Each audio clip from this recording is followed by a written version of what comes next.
The Flower Adornment Sutra. cttbusa.org. Translated in the Tang Dynasty by the Tripitaka Master Shramana Shikshananda of Khotan. Entering the Dharma Realm Part 1. Chapter 39, B. Continued. B. Why is this? Because their good roots were not the same. In the past they did not practice the good roots of beholding the Buddha with self-ease. They did not praise or proclaim the merit and virtue of all pure in Buddha Kshetras of the 10 directions. In the past they did not praise the various spiritual penetration of all Buddhas, world-honored ones. In the past, while in the midst of birth and death, they did not bring forth the mind of Anuttara-Samyak Sambodhi. In the past they did not cause others to dwell in the mind of Bodhi. In the past they did not cause the thus come one seed nature to continue uninterrupted. In the past they did not gather in all living beings. In the past they did not exhort others to cultivate and practice the Bodhisattva paramitas. In the past, while within the flow of birth and death, they did not exhort living beings to seek the most supreme great wisdom I. In the past they did not cultivate the good roots of producing all wisdom. In the past they did not accomplish the good roots of the thus come ones transcending the world. In the past they did not attain the wisdom of spiritual penetrations of purifying and adorning Buddha Kshetras. In the past they did not attain the states that were known to the Bodhisattva's vision. In the past they did not seek the uncommon good roots of Bodhi, which transcended the world. In the past they did not bring forth the great vows of all Bodhisattvas. In the past they were not born from the aid of the thus come ones. In the past they did not know that all dharmas are like an illusion, that Bodhisattvas are like a dream. And in the past they did not attain the vast delight of the great Bodhisattvas. All of these were states of universal worthy Bodhisattvas' wisdom I, they had nothing in common with the two vehicles.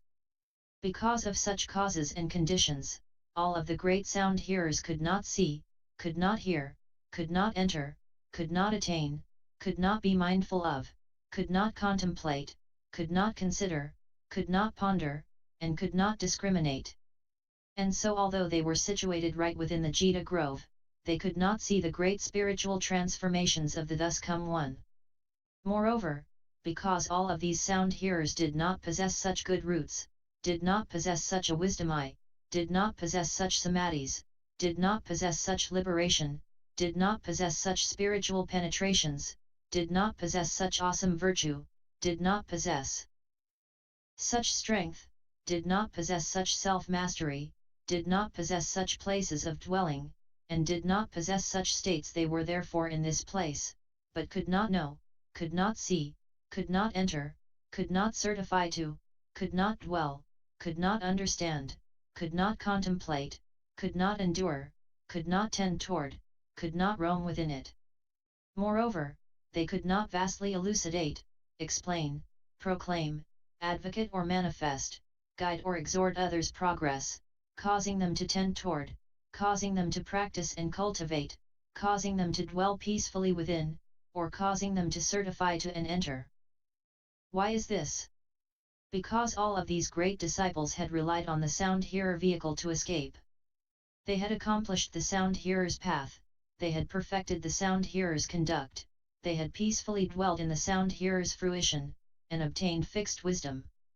From the truth of non-existence, constantly dwelling in the reality limit and ultimate stillness and quietude, they were far removed from great compassion. They forsook living beings and dwelt in their own affairs.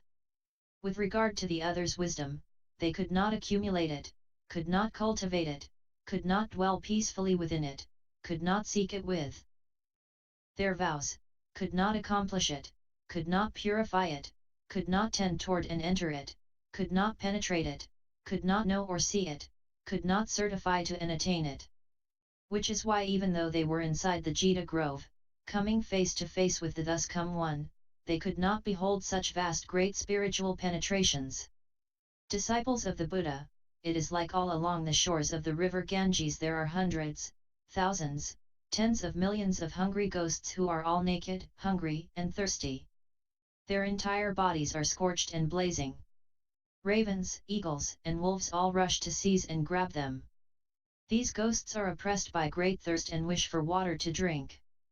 Yet although they live right by the side of the river, they cannot see the river. And if they do see the river, upon seeing the river will dry up. Why is this?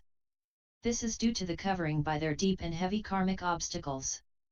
All the sound hearers were the same way. Although they dwelled in the midst of the Jita grove, they could not see the thus come one's vast, great, spiritual powers. This is because they had renounced all wisdom, and their eyes were covered by the cataract of ignorance. It is also because they had not planted the good roots of the grounds of Sarvajana.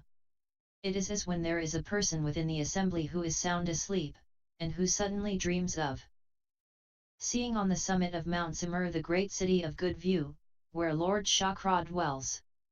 He dreams of palaces, groves, parklands, and all sorts of ornaments, also of gods and goddesses, hundreds of thousands of millions of them, who are universally scattering heavenly flowers that cover the ground, all sorts of trees of garments sprout forth wonderful robes, all sorts of blossoming trees that burst forth in luxuriant bloom, all sorts of musical trees are playing heavenly music. All the heavenly maidens chant in sonorous choruses, and an immeasurable number of gods are playing and frolicking in the midst of this. This person sees himself dressed in heavenly robes, universally traveling to all of these places, stopping and mingling among them. All of the other people within the great assembly, although in the same place, do not know of or see these things. Why is this? Because what is seen in the dream is not something that the great assembly can behold.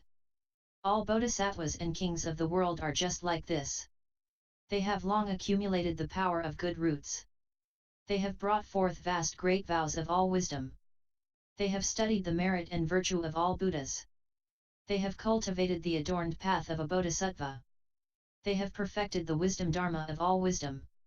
They have perfected all the conduct and vows of universal worthy. They have entered the wisdom grounds of all bodhisattvas. They have playfully roamed in the samadhis in which all bodhisattvas dwell. They can contemplate all of the bodhisattva states of wisdom without any obstruction.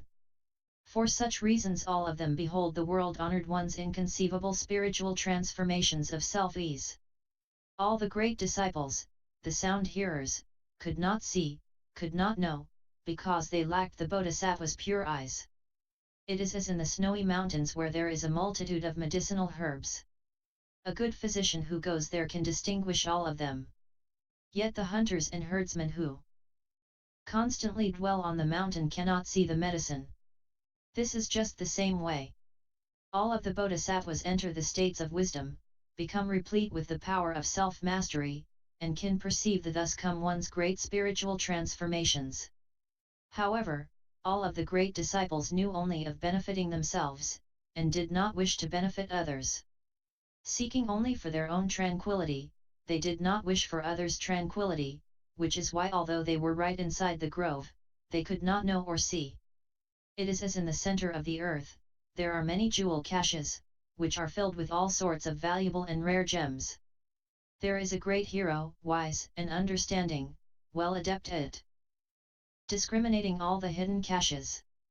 This person possesses the power of great blessings and virtue, and according to his wishes can choose whatever he like to make offerings to provide for his parents and to foster his retinue the aged, sick and impoverished, all of whom he supplies equally. Whereas a person of no wisdom, lacking in blessings and virtue, although he may go to the jewel caches, will still not know of them, not see them, or obtain their benefits. This is just the same way. The great bodhisattvas obtain and possess the pure wisdom eye. They can enter into the thus come one's inconceivable profound states. They can see the Buddha's spiritual powers. They can enter into all Dharma doors. They can course in the seas of samadhis. They can make offerings to the Buddhas. They can use the proper Dharma to enlighten living beings. They can use the four dharmas of attraction to gather in living beings. All the great sound hearers could not see the thus come one's spiritual powers, nor could they see the bodhisattva assemblies. It is as when a blind man arrives at a great jeweled continent, but whether walking, standing, sitting or reclining he cannot see all the treasures. Because he cannot see them, he cannot collect them or make use of them. It was just the same way with the great disciples. Although they were situated within the grove and drew near to the world-honored one, they could not see the thus come one's spiritual powers of self-mastery.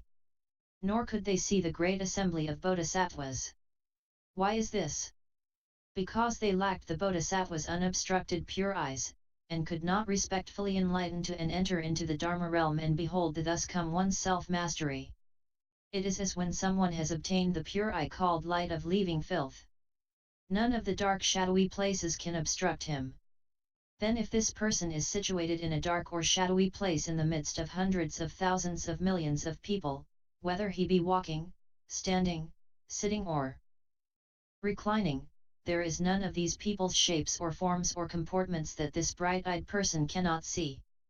But as to this bright-eyed person's own comportment and his comings and goings, there is not one of these people who can perceive them. The Buddha is the same way. In accomplishing the pure unobstructed wisdom eye, he can clearly see all worlds, the spiritual penetrations, changes and transformations, and the assembly of great bodhisattvas who surround him. All the great disciples could not see any of these. It is as when there are bhikshus within the great assembly who enter into the all-pervasive samadhis, specifically, the all-pervasive earth samadhi, the all-pervasive water samadhi, the all-pervasive fire samadhi, the all-pervasive wind samadhi, the all-pervasive blue samadhi, the all-pervasive yellow samadhi, the all-pervasive red samadhi, the all-pervasive white samadhi, the all-pervasive heaven samadhi, the all-pervasive samadhi of various living beings' bodies, the all-pervasive samadhi of all languages and sounds, and the all-pervasive samadhi of that which is conditioned. Those who enter these samadhis can perceive these conditions. But the rest of the great assembly cannot see any of these, with the exception of others who are also dwelling in these samadhis. The inconceivable states of the Buddha manifested by the thus come one are just like this. All of the bodhisattvas could behold them. But the sound hearers could not perceive them. It is as when there is a person who smears a portion of invisibility on his own eyes, so that in the assembly, in his comings and goings, sitting or standing, no one can see him. And yet he can see all that happens within the assembly. You should know that the thus come one is just like this. He has transcended the world and yet universally sees the world. None of sound hearers could perceive any of this. Only the bodhisattvas who tend toward the states of all wisdom can see. It is as when there is a person who from the time of his birth is accompanied by two gods. One of them is called like birth, the other is called like name. The gods can always see the person, but the person cannot see the gods. You should know that the thus come one is just like this. Within the great assemblies of the bodhisattvas, he manifested vast spiritual penetrations and the great sound hearers could not behold any of this. It is as when there is a bhikshu, who upon attaining the self-mastery of his own mind enters into the samadhi of extinction. The karma of his 6 organs is inactive, and he is unaware of all language and speech. Due to the aid of samadhi, he does not enter into parinirvana. All the sound hearers were like this. Although they dwelt at the Jita grove and were replete with the 6 organs, they could not know, could not see, could not understand, could not enter into the thus come one's self-mastery in all of the bodhisattva assemblies. Why is this? The thus come one's state is very profound, vast and great, difficult to see, difficult to know, difficult to gauge, difficult to measure. Transcending all worlds, it is inconceivable, it cannot be destroyed, and it is not the state of any of the 2 vehicles. That is why the thus come one's spiritual powers of self-mastery, the bodhisattva assemblies, and the Jita grove universally pervaded everywhere throughout all the pure worlds, and yet none of these events could be known or seen by the great sound hearers. They were beyond their capacity. At this time Vairochana Vow Brightness Bodhisattva, aided by the Buddha's spiritual power, contemplated the 10 directions and spoke verses. You should contemplate the inconceivable Buddha way. Inside this Jita grove, the power of spiritual penetrations appears.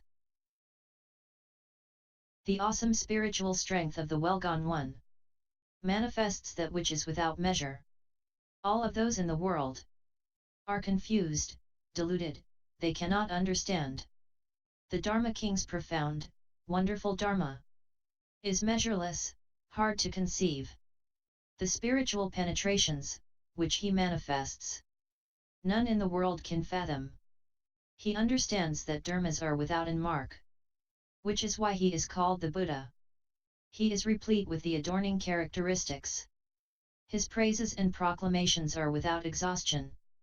And now, within this grove, he manifests vast spiritual powers. Profound he is, to depths without bounds, and that which words cannot dispute. Contemplate those of great awesome virtue. Measureless Bodhisattvas assemblies who, from countries in the 10 directions, have come to behold the world-honored one. Their vows are all completed. Their practices unobstructed. In all the world, none can gauge or measure them. All the ones enlightened to conditions, and the great sound hearers, cannot know of this state of the Bodhisattva's practices. The Bodhisattva's great wisdom is the ultimate state of all the grounds, loftily erecting the banners of courage. Invincible, they are hard to move. These knights of great renown, with power of measureless samadhi, manifest spiritual transformations, which fill up all of the Dharma realm. At that time, indestructible vigor King Bodhisattva, aided by the Buddha's spiritual power, contemplated the 10 directions and spoke verses, saying, "Contemplate all the Buddha's disciples, treasuries of wisdom and meritorious virtue, having reached the ultimate of Bodhi's practices, they bring peace and calm to all worlds. Their minds, inherently bright and understanding, are adept at entering the samadhis. Their wisdom is boundless. Their states immeasurable. And now within the Jita grove, with everything adorned, cloud-like assemblies of bodhisattvas gather, drawing near to the thus come ones dwelling. Contemplate their non-attachment, these measureless oceans of great assemblies. Arriving from the 10 directions, they're seated upon jeweled lotus thrones.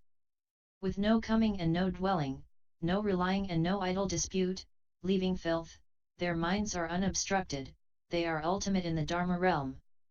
Erecting the banner of wisdom, firm, solid and unmoving, they know that dharmas are without transformation, and yet manifest events of transformations. From the measureless Kshetras of the 10 directions, from all of the Buddha's places, simultaneously they arrive, and yet do not divide their bodies. Contemplate the lion Shakyamuni, his power of self-ease and spiritual penetrations, who can cause the Bodhisattvas multitudes to assemble all together. All of the Buddhadharma is level and equal in the Dharma realm. Though words and speech are different, this assembly penetrates them all. The Buddhas always peacefully dwell in the Dharma realm's limit of equality, proclaiming a variety of dharmas. Their words and languages have no exhaustion. At the time, universal supreme unsurpassed, awesome virtue King Bodhisattva, aided by the Buddha's spiritual power, contemplated the 10 directions and spoke verses saying, "Contemplate the unsurpassed Knight, whose vast, great perfect wisdom is adept at knowing what is the right time and what is not, as he proclaims the Dharma for the multitudes. He conquers and subdues the external paths and all their bizarre theories, universally according with living beings' minds he manifests the power of spiritual penetrations. Proper enlightenment has no measure. Yet it is not without a measure. Whether it has measure or no measure, the Muni has transcended it entirely. As the sun in empty space illumines all places, so too the Buddha's wisdom penetrates the dharmas of the 3 periods of time. As on the night of the 15th of the month, the moon has no defect. The thus come one, too, is just this way. His pristine dharmas are all perfected. As the sun in the sky, which courses along without a moment's hesitation. The thus come one too is just like this. His spiritual changes are eternally continuous. The Kshetras of the 10 directions are unobstructed emptiness. Yet the lamp of the world makes appear transformations. In the world it is like this too. As the earth of the world is a place of reliance for the multitudes, the Dharma wheel of the lamp that illumines the world serves as a reliance in the same way. As a strong swift wind whips along unobstructed, so too does the Buddhadharma quickly pervade the world. As the great water wheel is what the world relies and dwells on, the wisdom wheel in the same way is that know which the Buddhas of the 3 periods of time rely. At that time, unobstructed Supreme Treasury King Bodhisattva, aided by the Buddha's spiritual power, contemplated the 10 directions and spoke verses saying, as a great jewel mountain benefits all sentient beings, the Buddha mountain is this way too. It universally benefits the world. As the great ocean water is lucid, pure, and without filth or mud. To see the Buddha is like this too. It purges one of all thirsty love. As Mount Sumeru rises from the great ocean, the world's lamp is like this. It arises from the Dharma sea. As the ocean is replete with various jewels, which satisfy all seekers, wisdom not requiring a teacher is the same way. The beholder can become enlightened. The thus come one's most profound wisdom is measureless and incalculable. Therefore this power of spiritual penetration can manifest the inconceivable. As a skilled illusionist can manifests a myriad phenomena, so too, the Buddha's wisdom manifests the power of all self-mastery. As the as-you-will gem can fulfill all wishes, the most supreme one is also able to fulfill all vows of purity. As a bright pure jewel can universally illumine all things, the Buddha's wisdom also in this way universally illumines all creatures' minds. As an 8-faceted jewel can equally reflect all directions, the unobstructed lamp in this way universally illumines the Dharma realm. As the water-clearing pearl can clarify all turbid water, to see the Buddha is the same way. All of one's organs are purified. At that time, transformationally manifesting Dharma realm's vow moon King Bodhisattva, aided by the Buddha's spiritual power, contemplated the 10 directions and spoke verses saying, as the imperial blue gem can turn all colors blue, those who see the Buddha in the same way all resolve on Bodhi's practice. In every single dust mote, the Buddha manifests the power of spiritual penetrations, causing measureless and boundless bodhisattvas to be purified.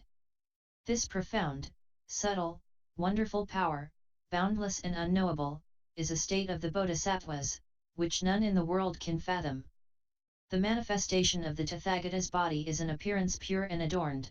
He universally enters the Dharma realm, and brings all bodhisattvas to accomplishment within inconceivable Buddha lands. Realizing proper enlightenment are all of the bodhisattvas, and world hosts filling them up. Shakyamuni, unsurpassed honored one, is at ease with all dharmas. He manifests the strength of spiritual penetrations which are boundless and measureless. All of the bodhisattvas' conducts are measureless and without end. By the strength of the Tathagata's self-sufficiency, he appears for their sakes. The Buddha's disciples are adept at cultivating and learning. In all profound Dharma realms they achieve unobstructed wisdom and understand all dharmas. The well-gone one's awesome spiritual power turns the Dharma wheel for beings. His spiritual changes universally pervade and purify the world.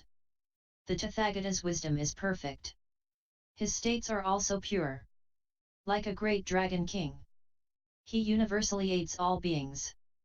At that time, Dharma wisdom blazing light King Bodhisattva, aided by the spiritual power of the Buddha, contemplated the 10 directions and spoke verses saying, as to the Tathagatas in the 3 periods, none of the sound hearer disciples can know of the Buddha's lifting or setting down his foot.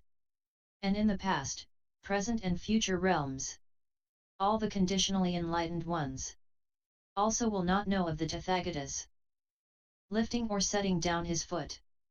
How much the less would common mortals, fettered by the knots and servants, whose mind's consciousness is covered by ignorance, know of the guiding master, his proper enlightenment and unimpeded wisdom surpass the paths of languages. Their measure cannot be fathomed. Who is able to know and see them? Like the bright moonlight, whose boundaries none can survey, so, too, is the Buddha's power, its end cannot be seen. Each of the expedient means, transformed at every thought, reaching to limitless kalpas, is not known through consideration, meditating on all wisdom, and these inconceivable dharmas. As to each of the doors of expedience, their bounds cannot be attained. If regarding these dharmas, one brings forth vast, great vows, then as to these states, to know and see them will not be difficult. Courageously and diligently cultivating the seas of inconceivable great Dharma, his mind is without obstruction, and he enters these doors of expedience. His mind and will are subdued, his aspirations broad and extensive. He will obtain great Bodhi, that most supreme of states. At that time, smashing all demon armies, wisdom banner King Bodhisattva, aided by the Buddha's spiritual power, contemplated the 10 directions and spoke verses saying, "The wisdom body is not this body. It is unobstructed, hard to imagine. If it could be imagined, then in all things it would be unsurpassed. From inconceivable karma, this pure body arises, a supreme wonderful adornment. It's unattached to the 3 realms. Its light illumines all things. The Dharma realm is purified, disclosing the Buddha's door of Bodhi. It brings forth all wisdom. Like the sun in the world, it universally emits light wisdom. Far apart from dust and filth, it destroys all obstructions. It universally cleanses the 3 realms of existence, and forever severs the flow of birth and death. It accomplishes the Bodhi way, one brings forth the unsurpassed enlightenment. He manifests boundless forms, yet these forms rely on no place. Although their appearances are limitless, they are completely inconceivable.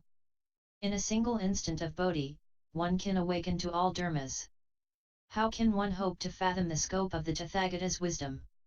In one thought, he completely understands all dharmas of the 3 periods. Thus one says that the Buddha's wisdom is without end and indestructible. Wise ones should in such a way single-mindedly contemplate the Buddha's Bodhi. This contemplation is hard to imagine, it cannot be attained through thinking. Bodhi is ineffable, the way of enlightenment is unutterable, surpassing the paths of language. All Buddhas are born from this Dharma is hard to conceive. At that time, vow wisdom bright banner King Bodhisattva, aided by the Buddha's spiritual power, contemplated the 10 directions and spoke verses saying, if one can well contemplate the limitless sea of Bodhi, one can leave stupid thoughts and decisively receive and uphold the Dharma. Upon obtaining a decisive mind, one can cultivate wonderful practices. In the stillness of dhyana, meditating by oneself, one forever severs all doubts and delusions. His mind is not weary, nor is he lax or lazy. Ever increasing in progress and cultivation, he perfects all Buddhadharmas. The wisdom of faith is accomplished, thought after thought it grows, he always delights in and contemplates the Dharma which cannot be attained and which has no reliance. In measureless millions of thousands of kalpas, the practices of merit and virtue he cultivated. All of these he transfers to the way sought by all Buddhas. Although he dwells in birth and death, his mind is not defiled or attached. Peacefully he dwells in all Buddhadharmas, and always delights in the Tathagata's practices. Of all existences in the world, the skandhas, the realms, and such dharmas, all of this he leaves behind, and solely seeks the Buddha's merit and virtue. Common mortals have infantile, false delusions. Constantly they turn and flow in the world. The Bodhisattva's mind is unobstructed, he relieves them to brings about their liberation. The Bodhisattva practices are hard to appraise. In all the worlds it is impossible to imagine how he pervasively relieves all anguish, and universally bestows joy upon all beings. Having obtained Bodhi's wisdom, again he pities the multitudes. His light illumines the world, and crosses over all creatures. At that time, smashing all obstructions, courageous wisdom King Bodhisattva, aided by the Buddha's spiritual power, contemplated the 10 directions and spoke verses, saying, in measureless millions of thousands of kalpas, the Buddha's name is hard to hear. How much the more to draw near him, and forever sever all doubts and delusion. The Tathagata, lamp of the world, penetrates all dharmas. Universally he gives rise to blessings of the 3 periods, and causes living beings to be purified. The Tathagata's wonderful form body is admired and praised by all. Through millions of kalpas they always gaze up reverently at him. Their minds never feel sated. If there are Buddha's disciples who contemplate this wonderful form body, they'll most certainly renounce all attachments to existence, and make transferences to Bodhi's way.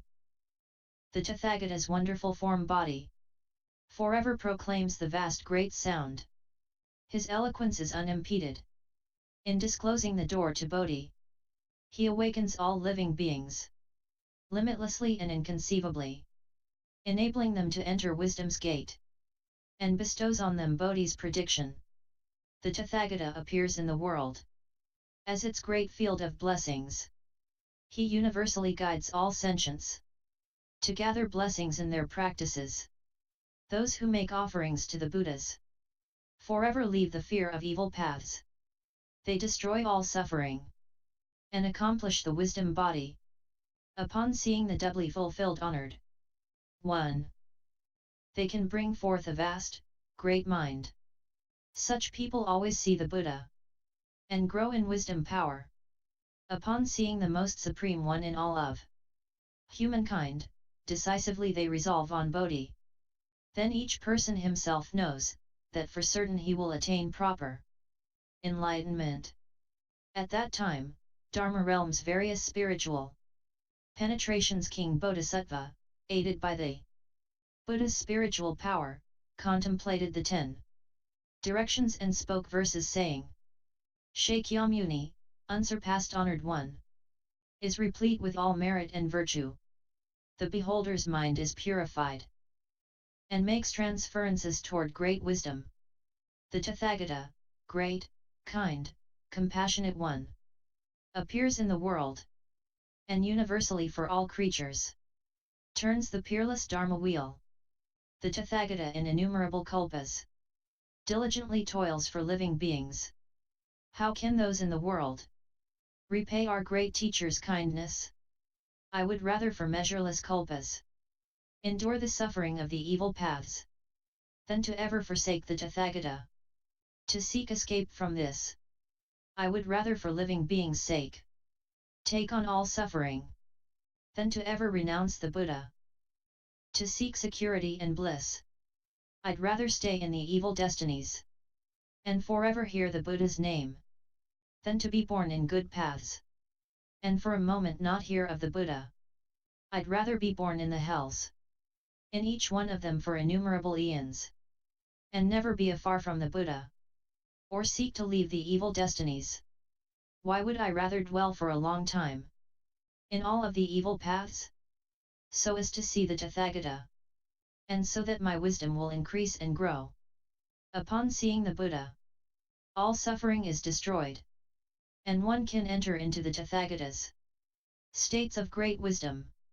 If one gets to see the Buddha, one leaves behind all obstruction. One forever nurtures endless blessings, and accomplishes the Bodhi way. The Tathagata can forever sever all the doubts of living beings, according to their delight. Universally he satisfies them all. Section 2. At that time, universal worthy Bodhisattva Mahasattva, universally contemplated all of the Bodhisattva assemblies. He used expedient means equal to the Dharma realm, expedient means equal to the realm of emptiness, expedient means equal to the realm of living beings, expedient means equal to the three periods of time, equal to all kalpas, equal to all of living beings' karmas, equal to all of living beings' delights, equal to all of living beings' understandings, equal to all of living beings' roots, equal to all of living beings' times of maturation, and equal to all reflections of the light of the Dharma. And then for the sake of all the Bodhisattvas, he used 10 types of Dharma phrases to reveal, manifest, illumine, and proclaim this lion sprint samadhi. What are the 10?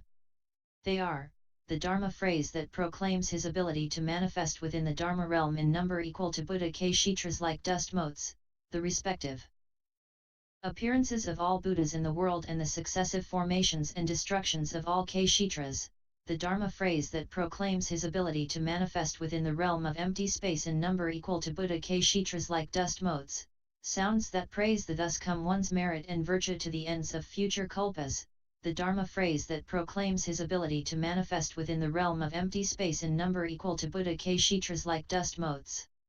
The measureless and boundless doors of accomplishing proper enlightenment by all thus come ones who appear in the world, the Dharma phrase that proclaims his ability to manifest within the realm of empty space in number equal to Buddha Kshetras like dust motes, the Buddhas sitting in their way places and their Bodhisattva assemblies, the Dharma phrase that proclaims how in all his hair pores, in thought after thought, he manifests in number equal to all the transformation bodies of the Buddhas of the three periods of time, which fill up the Dharma realm. The Dharma phrase that proclaims his ability to manifest everywhere, one body which fills up all the seas of Kshetras of the 10 directions, the Dharma phrase that proclaims his ability to manifest within all states, the spiritual transformations of the Buddhas of the three periods of time, the Dharma phrase that proclaims his ability to universally manifest within all Buddha Kshetras like dust motes, the various spiritual transformations of the Buddhas of the three periods of time, which are again as numerous as Buddha Kshetras like dust motes, and all of these prevailing for measureless kalpas. The Dharma phrase that proclaims his ability to produce within all hair pores, the sounds of the seas of great vows of Buddhas of the three periods of time, exhausting the realms of the future, revealing the transformations and guidance of all Bodhisattvas, the Dharma phrase that proclaims his ability to cause the Buddha's lion throne to be the same in measure as the Dharma realm, and to cause way places of the Bodhisattva assemblies to be equally adorned. Without any differentiation, prevailing to the future realm, turning various wonderful and subtle Dharma wheels. Disciples of the Buddha, these are the 10 chief Dharma phrases. There are ineffable Dharma phrases, their number equal to dust motes in Buddha Kshetras, which are the states of wisdom of the thus come ones. At that time, universal worthy Bodhisattva, wishing to proclaim this meaning again, was aided by the Buddha's spiritual power. He contemplated the thus come one, he contemplated the assembly, he contemplated the inconceivable states of all Buddhas, he contemplated the boundless samadhis of all Buddhas, he contemplated the inconceivable seas of all the worlds, he contemplated the inconceivable level equality of all Buddhas of the three periods of time, he contemplated all the measureless and boundless dharmas of all languages. And then he spoke verses saying, in every single hair pore are Kshetra seas as many as dust motes. Within each a Tathagata is seated, replete with his Bodhisattvas assembly. In every single hair pore are measureless Kshetra seas. The Buddha on his Bodhi throne pervades the Dharma realm. In every single hair pore are Buddhas as many as dust motes in Kshetras. Bodhisattva assemblies circumambulate to speak of universal worthies conduct. The Buddha seated in one country pervades the realms of the 10 directions. Measureless clouds of Bodhisattvas have come and gathered here. Millions of Kshetras, numerous as dust motes, are the Bodhisattva seas of meritorious and virtue. They arise from these assemblies and pervade the realms of the 10 directions. They dwell in the universal worthies conduct and course in the Dharma realm's ocean. universally manifesting all Kshetras and equally enter all Buddha assemblies. Securely seated in all Kshetras. They listen to all dharmas. Within every country. They cultivate such practices for millions of kalpas. What the Bodhisattvas cultivate, are practices that universally brighten the Dharma sea. They enter the great sea of vows, and dwell in the grounds of the Buddhas. States. They understand and arrive at universal worthies conduct, and give rise to all Buddhadharmas. Replete with the Buddha's sea of merit and virtue, they vastly manifest spiritual penetrations. Their bodies like clouds, equal to dust motes pervade all Kshetras. They rain down the Dharma of sweet dew, and enable beings to dwell in the Buddha's way. Continued, c.